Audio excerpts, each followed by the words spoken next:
তো এখন যদি আমি শর্টকাট টেকনিকে যাই সেক্ষেত্রে একটা আলাদা, আবার যদি ডিটেলস বলি সেক্ষেত্রে আলাদা।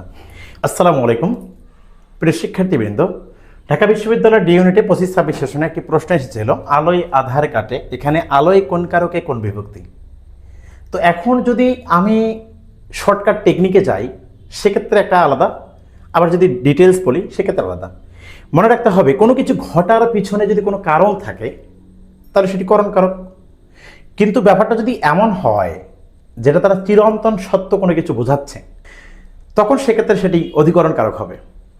এই প্রশ্ন নিয়ে বিভিন্ন রকমের মতবিরোধ থাকলেও আমি আজকে এই সমস্যার সমাধান করবো ইনশাআল্লাহ। জাস্ট 1 মিনিট সময় দিবেন। প্রশ্ন হচ্ছে আলোয় আধার কাটে, তার মানে আলোর মাধ্যমে আধার কাটে।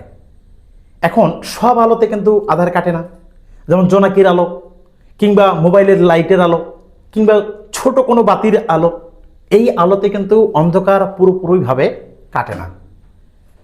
কিন্তু যদি বলি সূর্যালোকে আধার কাটে, সূর্যালয়ে আধার কাটে, তার মানে সূর্য আলো দিলে অন্ধকার কাটবে, এটা চিরন্তন সত্য। তাহলে যদি এরকম চিরন্তন সত্য কোনো কিছু বোঝায় সেক্ষেত্রে অধিকরণ কারক। আর যদি এই অন্ধকার কাটার পিছনে আলোটা একটা কারণ হিসাবে কাজ করে তখন সেক্ষেত্রে করণ কারক।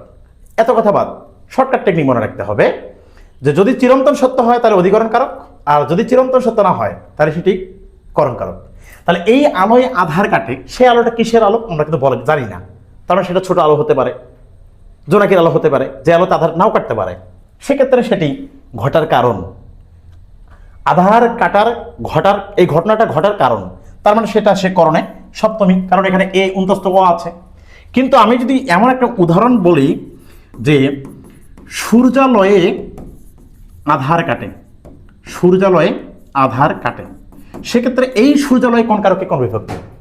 এখন সূর্য আলো দিচ্ছে, তার মানে যে কোনো ধরনের অন্ধকার কাটবেই কাটবেই, এটা চিরন্তন সত্য।